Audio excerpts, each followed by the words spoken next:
Na aula de hoje, nós iremos contemplar as páginas 37, 38 e 39 de matemática e daremos continuidade ao tema frações, que vocês já aprenderam na aula passada. Só que hoje nós iremos entrar com as frações decimais.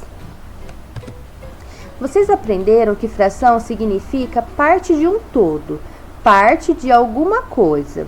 Sabemos que as frações são utilizadas para representar quantidades menores que a unidade, ou seja, menores que 1. Por exemplo, ao pegar uma pizza inteira e reparti-la em 8 pedaços, e dentre esses 8 pedaços, comer 3, significa dizer que foi comida uma fração da pizza, uma parte dela. A fração que representa a parte comida é 3 sobre 8 e lemos 3/8. A fração que representa a parte que ainda não foi comida é 5 sobre 8, ou seja, 5/8. Na aula passada, vocês aprenderam até o 9, por exemplo, 5 nonos, 7 nonos, quando o inteiro é dividido em 9. Agora nós vamos verificar que há alguns tipos de frações que merecem maior destaque, pois serão de fundamental importância para estudos futuros relacionados a números decimais. Essas frações são denominadas de décimos, centésimos e milésimos. Décimos: toda fração cujo denominador é o número 10 e é chamada de décimo. Lembrando que o denominador dá nome à fração, indicando em quantas partes iguais o inteiro foi dividido, e o numerador indica quantas partes foram consideradas. Então, o numerador é sempre o número que está em cima e o denominador é o número que está abaixo. Então, toda fração cujo denominador é o número 10 é chamada de décimo. Vejamos. 1 sobre 10, lê-se 1 décimo. 2 sobre 10, lê-se 2 décimos. 7 sobre 10, lê-se 7 décimos. Centésimos: toda fração cujo denominador é o número 100 é chamada de centésimo. 1 sobre 100, lê-se 1 centésimo. 8 sobre 100, lê-se 8 centésimos. E 73 sobre 100, lê-se 73 centésimos. E assim por diante. Milésimos: toda fração cujo denominador é o número 1000 é chamada de milésimo. 1 sobre 1000, lê-se 1 milésimo. 3 sobre 1000, lê-se 3 milésimos. 125 sobre 1000, lê-se 125 milésimos. E assim por diante. Não importa o número que estiver em cima. 500 em cima, 500 milésimos. 600 milésimos, 700 milésimos. Então, quando o denominador da fração é 10, 100 ou 1000, a fração deve ser escrita utilizando décimos, centésimos e milésimos. Vamos ver mais uma vez? Como nós fazemos a leitura dessa fração? 4 décimos. E dessa?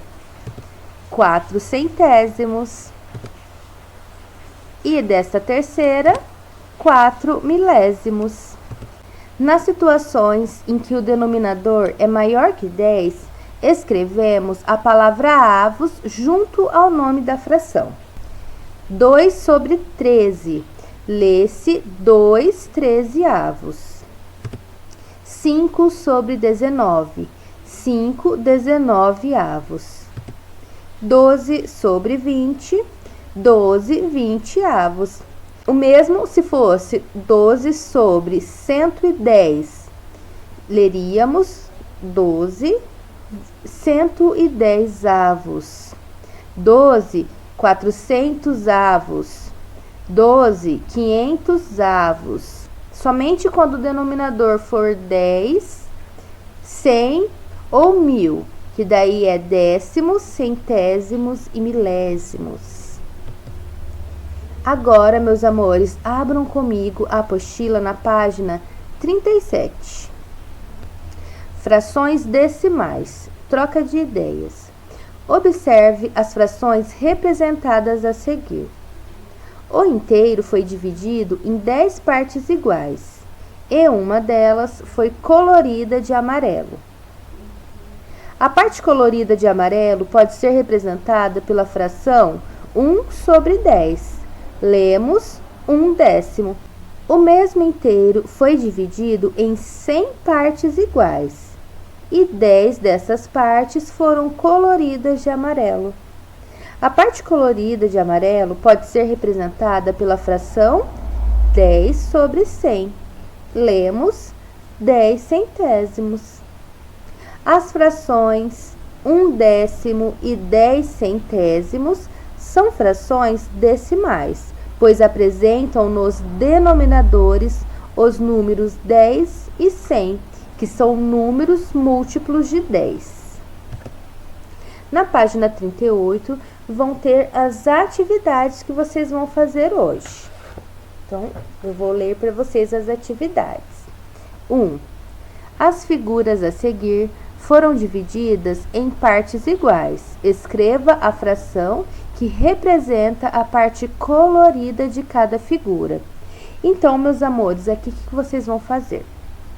Vão contar em quantas parcelas iguais foram divididas cada imagem e vão contar quantas parcelas foram consideradas. Lembrando que a quantidade considerada, ou seja, que está pintada de vermelho, é o numerador e fica em cima. E a quantidade de parcelas divididas é o denominador, então ela fica embaixo. Vamos verificar a primeira figura?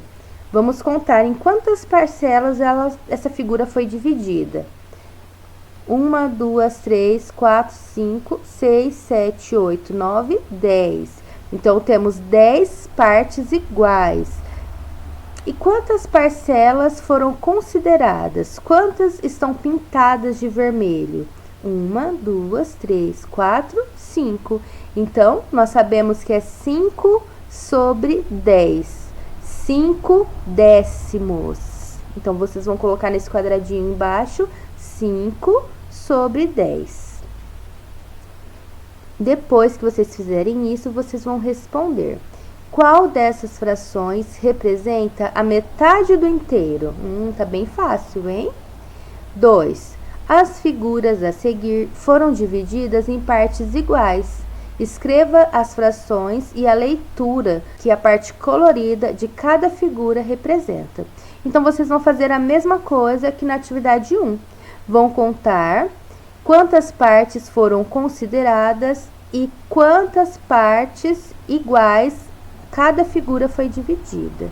Então, por exemplo, ali na A, vão contar a quantidade de parcelas que foram consideradas, ou seja, a que está pintadinha de amarelo. Então, 1, 2, 3, 4, 5. Significa que 5 é o numerador.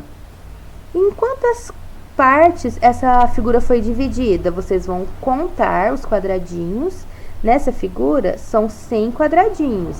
Então, é 5 sobre 100. E do lado, vocês vão escrever como que é a leitura, como que nós fazemos a leitura dessa fração. Lembra que toda vez que for 100 no denominador, é centésimo? Então, é 5 centésimos. Então, vocês vão fazer o mesmo para B e C. E depois vão responder. Qual dessas frações representa 1/4 da figura? E qual representa a metade da figura? Pinte cada figura para representar as frações decimais e depois escreva como se lê cada uma delas, tá? E depois vocês vão colocar a leitura. 4. Para a apresentação da banda da qual André, vocalista, foram colocados 780 ingressos à venda. Faltando uma semana para a apresentação, ainda havia 1/10 dos ingressos à venda. Quantos ingressos já foram vendidos? Aqui, então, vocês primeiro vão ter que descobrir quantos que é 1/10 de 780. Lembra que para descobrir vocês vão fazer 1/10 de 780, ou seja, 780 dividido pelo denominador. Qual que é o denominador? É 10. Então, vocês vão fazer 780 dividido por 10. Vão descobrir o resultado e vão fazer 780 menos o resultado. 780 menos, tananã, e vão descobrir daí a resposta. 5. Elisa faz bonecas de pano para vender. Ela costuma guardar 1/10 do valor que recebe pela venda de cada boneca. Se Elisa vender cada boneca por R$30, quantos reais ela consegue guardar ao vender? Uma boneca?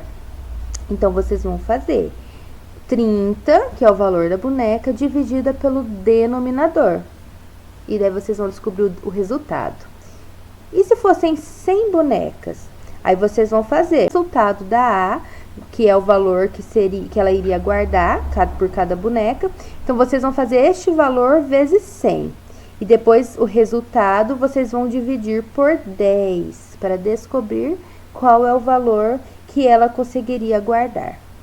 Então, meus amores, essas são as atividades de hoje. Um beijo e que vocês tenham uma ótima semana, tá bom?